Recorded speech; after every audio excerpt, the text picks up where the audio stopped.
'Twas the night before Christmas, when all through the house not a creature was stirring, not even a mouse.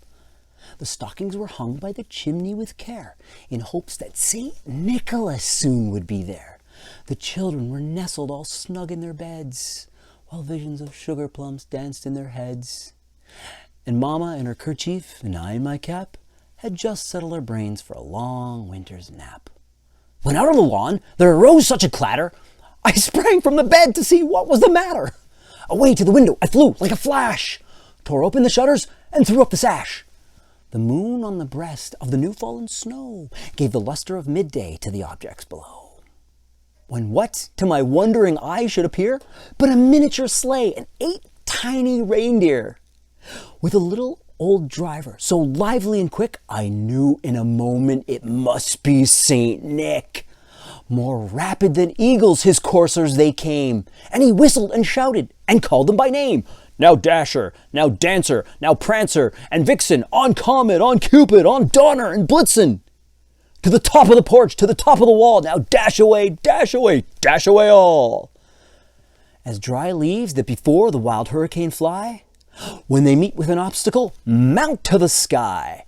So up to the housetop the coursers they flew, with the sleigh full of toys, and St. Nicholas too. And then in a twinkling I heard on the roof the prancing and pawing of each little hoof.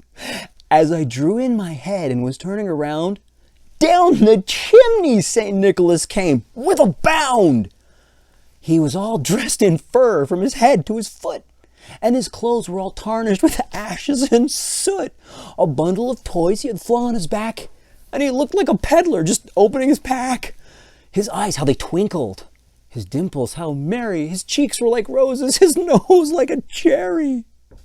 His droll little mouth was drawn up like a bow, and the beard of his chin was as white as the snow. The stump of a pipe he held tight in his teeth, and the smoke, it encircled his head like a wreath. He had a broad face and a little round belly that shook when he laughed like a bowl full of jelly.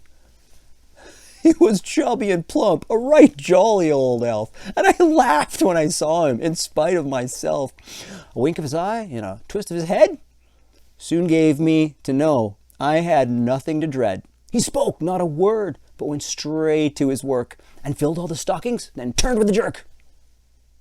And laying his finger the side of his nose, and giving a nod, up the chimney he rose. He sprang to his sleigh, to his team gave a whistle, and away they all flew like the down of a thistle. But I heard him exclaim, ere he drove out of sight, "Happy Christmas to all, and to all a good night."